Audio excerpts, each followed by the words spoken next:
HeartMath Institute has discovered the heart and brain maintain a continuous two-way dialogue, each influencing the other's functioning. Although it is not well known, the heart sends far more information to the brain than the brain sends to the heart, and the signals the heart sends to the brain can influence perception, emotional processing, and higher cognitive functions. The heart also generates the strongest rhythmic electromagnetic field in the body, and this actually can be measured in the brainwaves of people around us. We are quite literally an electromagnetic expression of our highest cognitive function. The behavior of electromagnetism is evident throughout the world as dualism. All matter contains a negative and positive charge, which means organisms are built upon this foundation. The natural homeostasis of any organism is a balance of both polarities.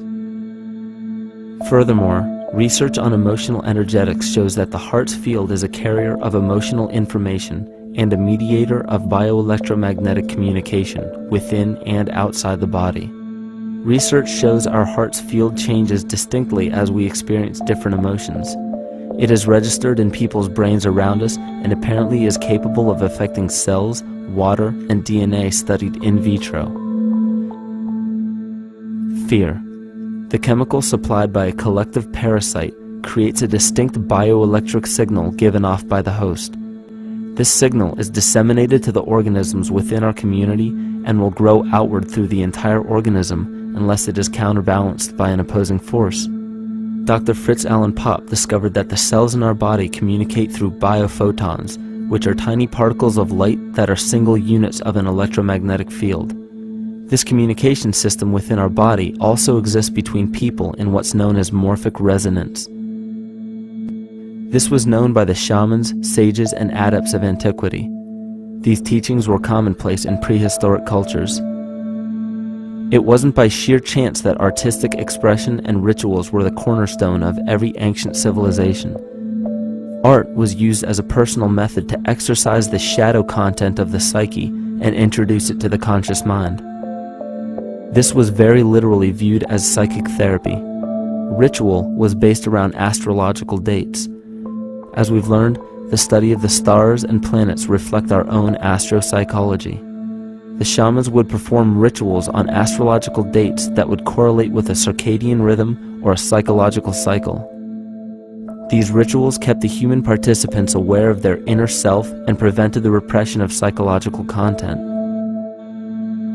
As long as people were facing their inner demons and accepting them as their own, they were not collectively projecting them into the physical world. If you bring forth what is within you, what you bring forth will save you. If you do not bring forth what is within you, what you do not bring forth will destroy you. The progeny of our psychological disease began growing rapidly after a series of catastrophes forced the collective into a somatic state of fight or flight. This lowered the immunity of the population by introducing a state of immense stress. Our body becomes more susceptible to illness under stress. In this manner, humanity fell ill when entire bodies of land were swallowed up by the floodwaters. This uprooted many tribes, chiefdoms, and civilizations from their homes, and their ritual practices that were used as a conduit for psychic wellness were put on hold in order to survive the catastrophe and seek new homes. The shamans were spread to many new areas of the world. This information has been suppressed. We are made to believe that advanced civilizations such as ancient Egypt and the Mayans of Mesoamerica came about with no prior rudimentary remnants or evidence of evolving intellectual artifacts to bring them to their peak.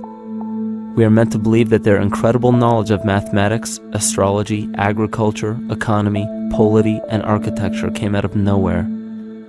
This leads many researchers today to the understanding that the origins of these civilizations have been suppressed. Not surprisingly, the force that has guided the suppression of this knowledge comes from the exact bloodline of the political and religious leaders stated previously. These are some of the notable book burnings and suppression of important texts in our history.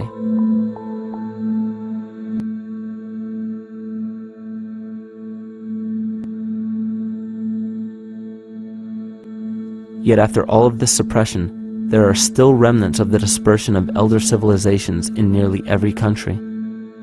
There is tremendous evidence of ancient cultures visiting North America long before the conventional belief of European colonization. Barry Fell states in his book America BC, there are ancient inscriptions now being reported from nearly all parts of the United States, Canada, and Latin America, written in various European and Mediterranean languages in alphabets that date from 2,500 years ago. William Commonus Beaumont wrote, "The Toltec and Maya civilizations never originated on American soil, but appeared there full-blown, with a well-defined art and system of hieroglyphic writing which possesses affinities with Egyptian. It is found that there are thousands of prehistoric sites across New England and several other northern states showing inscriptions, carvings, and mounds created by Druidic mariners as far back as 800 BC. To suppress this information further, it was not only imperative for the bloodline to burn the documented texts containing true historical information, but to wipe out the cultures that derived from these ancient shamans. The most devastating genocide ever endured was and still is the annihilation of shamanic tribes. We've lost our traditional roots and don't know about ritual. The dragon dances and the ghost dances of the Native American Indians, what do you think that was all about? All the shamans of the world, when they do their rituals, they're doing that. Their work, harmonically through dances, is to strengthen the immune system of the earth. But they've been all murdered. So that was why in the 17th century, exactly the same period I'm talking about, there was an all-out agenda that when you come across indigenous people, you annihilate them. Columbus was sent on his expedition along with agents of the crown to disrupt the lives of the natives and seize mineral resources. He visited every island in the Caribbean, depleting the gold and taking as many slaves of the native Taino tribe as possible. 5 million natives were murdered within 3 years, according to Leah Trabeck. Within 15 years, the Arawak tribe of 250,000 was completely wiped out. The population of the United States prior to European contact was greater than 12 million. 4 centuries later, the count was reduced by 95% to 237,000. From 1494 to 1508, over 3 million people had perished from war, slavery, and the mines. Who in future generations will believe this? I myself, writing this as a knowledgeable eyewitness, can hardly believe it. My eyes have seen these acts so foreign to human nature, and now I tremble as I write. Another agent of the false ego bloodline was Hernando Cortez, who decimated the Aztec tribe and plundered their mineral resources. This again was the case through Cortez's second cousin, Francisco Pizarro, who conquered the Incan Empire in Peru. These atrocities are seen throughout Africa, New Zealand, New Guinea, East Timor, and are still seen today in Canada. This was a deliberate attempt to bury any surviving remnants of the ancient world and our true history. It is a naive mistake, however, to categorize and blame everything and everyone involved with politics or religion for this suppression of knowledge. It is only natural for people to crave spiritual understanding when there are so many manufactured missing links and perversions in the spiritual texts today. And due to this void of spiritual wisdom, honest and moral people who are simply trying to understand their place in this world become the prime consumer market for those who wish to exploit this vulnerability. To have enough power to run our own lives, basically. If we look at the New Age movement, for instance, which is another kind of trap in all of this, where people might end up actually. They're looking for something so bad that they're taking all these things that are handed to us or to them. But it's not really based on any real understanding. It's still kind of coming from a religious type of perspective.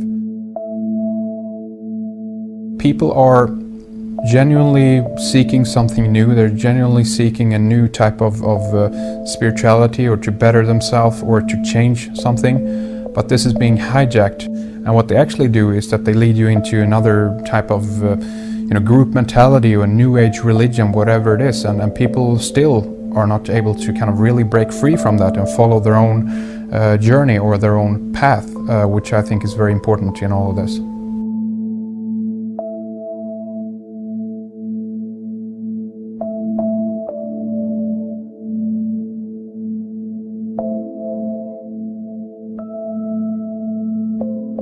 In the pre-Christian era, there were several cults of incredible power, most notably the stellar, solar, Saturnian, lunar, and mushroom cults. It is simple to see that worshippers of the lunar goddess comprised of the lunar cult. The worship of sun gods were indicative of the solar cults. The Saturnian cult, which consisted of Phoenicians and Canaanites, worshipped El or Eli. The biblical exodus of the Hebrews from Egypt showed that they entered Canaan and merged the lunar cult of Isis, the solar cult of Ra, and the Saturnian cult of El to form Isis, Ra, El, Israel.